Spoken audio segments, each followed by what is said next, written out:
Gente, bom dia, bem-vindos ao nosso Dose Diária de hoje, como vocês estão? Tudo bem? Bom, vamos lá, eu fiz esse vídeo que é o obsessivo e a histérica, discutindo essa questão dos enquadramentos da gente nessas estruturas, assim, né? Então, eu sou obsessivo e tal, e a ideia de diagnóstico, assim, a partir daí. E aí, botando em questão o diagnóstico, dando minha opinião sobre isso, minha perspectiva sobre isso, nenhuma verdade, só uma perspectiva, só uma perspectiva. E aí, bom, várias perguntas a partir daí, várias perguntas muito interessantes a partir daí, várias histórias no direct e tal. E tem uma pergunta aqui que eu acho muito legal, da Ana Torres, eu vou ler para vocês.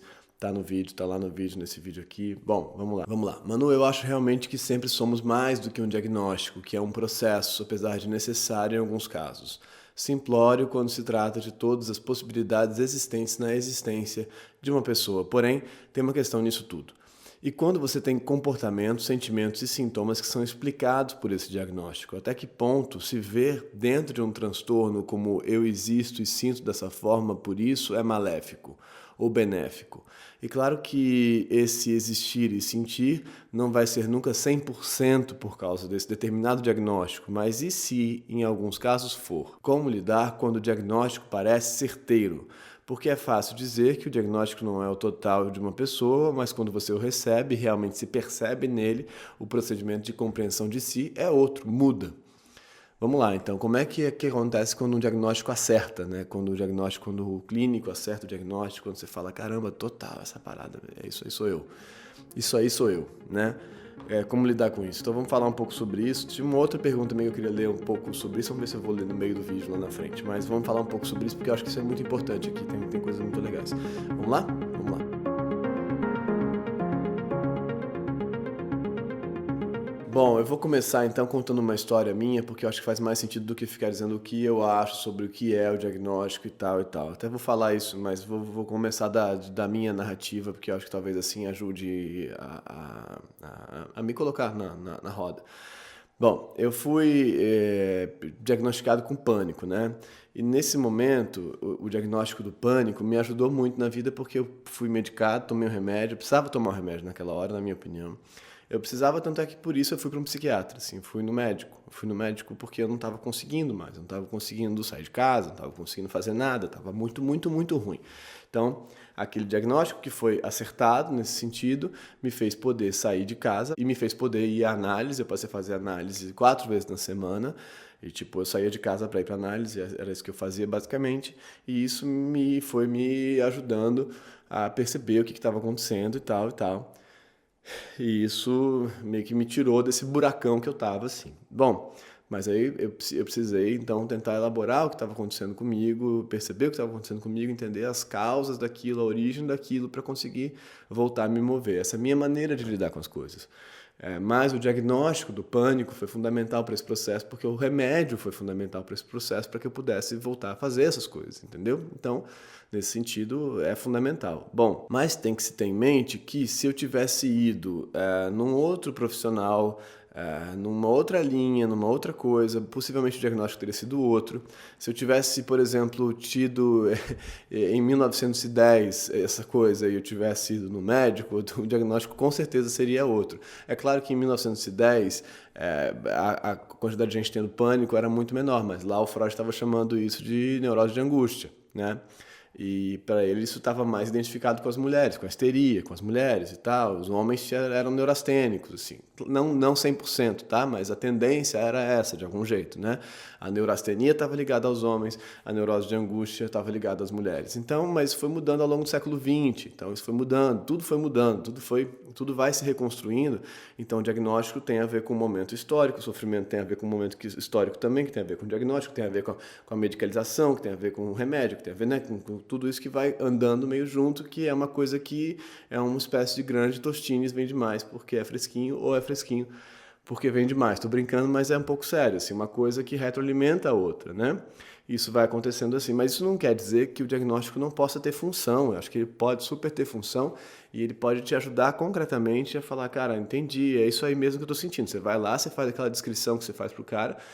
E aí tô falando de diagnóstico no sentido clínico bem médico mesmo, né? Você faz aquela descrição dos seus sintomas, ele fala, isso aí é tal coisa, é depressão ansiosa, você vai tomar tal coisa e tal. Bom, e aí isso pode te ajudar. Eu também tive num dado momento um diagnóstico de depressão. Esse eu desconfiei, assim, falei, mas por que depressão? Coisa estranha. Aí fiquei um tempo tomando, aí uma coisa assim, aquele não bateu pra mim, como ela estava dizendo aqui, aquele não encaixou assim na minha perspectiva de mim, sabe? Na minha auto-perspectiva, assim, não fez tanto sentido. Hoje em dia que eu entendo que o pânico, por conta da neuropsicanálise, que o pânico tem uma ligação de fato, a ansiedade e o pânico com a depressão, que eles estão meio ligados assim na origem, na narrativa da neuropsicanálise, eu falo, tá, pode ser. Mas era difícil para mim conseguir me entender como deprimido, assim, ou depressivo. Difícil mesmo. Acho que eu não queria esse diagnóstico, esse eu não estava afim.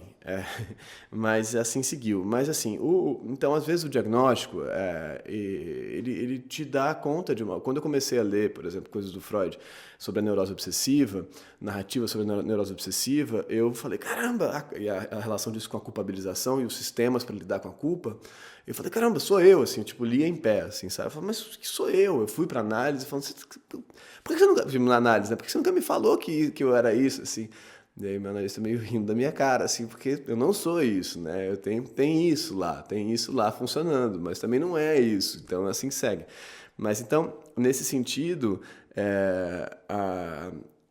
na minha opinião, tá? Nesse sentido, essas caixas podem servir para você se perspectivar a partir delas, né?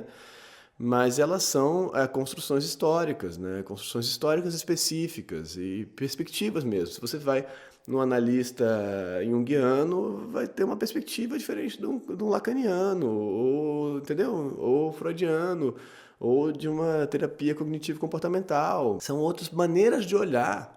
Mas não quer dizer que uma esteja certa ou esteja errada, então cada uma vai te dar uma leitura sobre você. Isso é muito importante perceber. Algumas vão caber mais, vão servir mais para você e vão te dar mais material para você pensar a sua vida, mas você tem que ter sempre em perspectiva que você não é aquilo como um todo, aquilo é uma perspectiva sobre você. Então, nesse sentido, você fala, bom, então eu sou neurótico obsessivo, clássico, você fala, é um clássico, você é exatamente isso aí e tal. E aí você vai andando e aquilo desvia, num outro momento da vida, aquilo pende para um outro lugar, empurra para um outro lugar. Por exemplo, eu sou mais obsessivo hoje do que eu já fui, em alguns sentidos, assim. Acho que dá para reconhecer isso aí, né? Mas aí quando a pessoa fala, não, você é histérico porque você está então identificando seu desejo no outro, está colocando lá e fazendo esse processo e tal, e aí você fala, tá bom, mas aí mas não é só isso, né? Então, entendendo o que eu estou falando, né? Então, então o que eu quero dizer é o seguinte, o diagnóstico, ele tem que te servir na medida que ele te serve.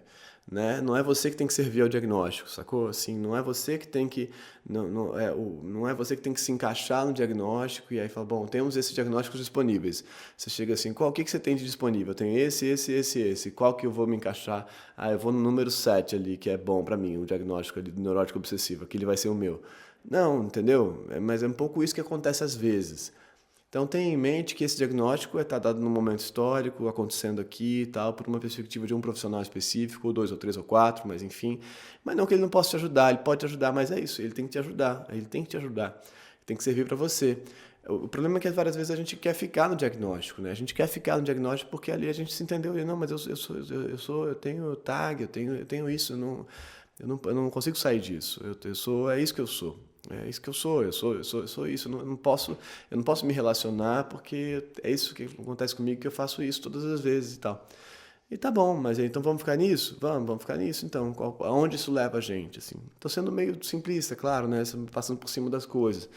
Mas eu acho que a gente tem que usar os materiais que a gente recebe para pensar a nossa vida né? E não para resolver nossa vida, estagnar nossa vida ali naquele quadro, né? Um quadro parado, né? A vida é potência e fluxo nesse sentido. Então ela vai caminhar para outros lugares. É claro que ela tem estruturas, mas essas estruturas também são móveis, né? Ela tem bases, ela tem fundações, mas as fundações também são móveis. Então, essas estruturas são sempre leituras a partir de uma perspectiva. Não tem como não ser, né? E aí não importa muito, na minha opinião, qual é.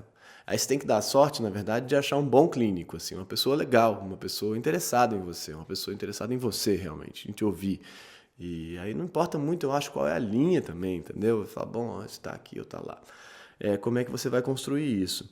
Então, se o diagnóstico te serviu, que bom que ele te serviu. Você não precisa também reagir a ele. Só não seja ele e na sua completude. Você não é um neurótico obsessivo. Você é o Emanuel, nesse caso. Você é quem quer que você seja. Nesse caso aqui, a Ana. Você é a Ana. Não sei se ela está falando dela ou de uma outra pessoa, mas você é a Ana. A Ana tem isso como possibilidade narrativa de si? Tem. Olha, isso serve para quê? Para você perceber o quê? Tá bom. Você vai ler tudo que você faz a partir dessa perspectiva? Não sei se vale a pena, mas talvez por um momento você vai fazer isso. Então isso é por isso, é por isso. Mas deixa isso também enquanto enquanto tá encaixando, encaixou. Uma hora desencaixa. Aí se você continuar pensando sobre você, eu tenho quase certeza, tá? Posso estar enganado, mas se você continuar pensando sobre você e estudando e lendo coisas e percebendo coisas, você vai falar, mas isso aqui não encaixa tão bem no neurótico obsessivo. Por quê? Bom, vamos ver.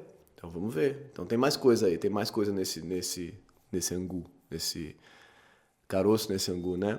Tem mais história nessa panela, assim, nessa coisa toda. Tem mais história, sempre tem mais pedacinhos de coisas para você olhar. Isso é que é legal. A pesquisa não para, entendeu? Não para, ela segue, né? Enfim, era isso que eu tinha para dizer, mas, de novo, não estou aqui de jeito nenhum, jamais na minha vida, diminuindo, menosprezando o trabalho de ninguém que tá aí tentando ajudar as pessoas. E eu acho que isso é uma parada muito séria, muito legal, que tem a gente disponível a tentar ajudar as pessoas com as ferramentas que tem, com os encontros que tem. E é só isso que a gente pode fazer. O que vocês acham? Gente, muito obrigado. Se inscreve no canal, curte esse vídeo, compartilha esse vídeo, manda ele pra alguém. Talvez ele sirva pra alguém, vai saber, talvez ele sirva pra alguém. Comenta aí embaixo, leia os comentários são incríveis, como esse comentário, por exemplo, que eu acabei de ler hoje. Se quiser me mandar perguntas, manda aí por baixo mesmo, pra todo mundo ler, o que é legal, porque a conversa anda, né, ela continua, ou manda pelo meu direct no meu Instagram, que aí só eu leio, mas o direct tá muito confuso, cheio de gente, e eu não tô conseguindo ler tudo. Então, melhor mandar aqui, mas se quiser mandar por lá, se for uma coisa realmente particular, manda lá também, tá bom?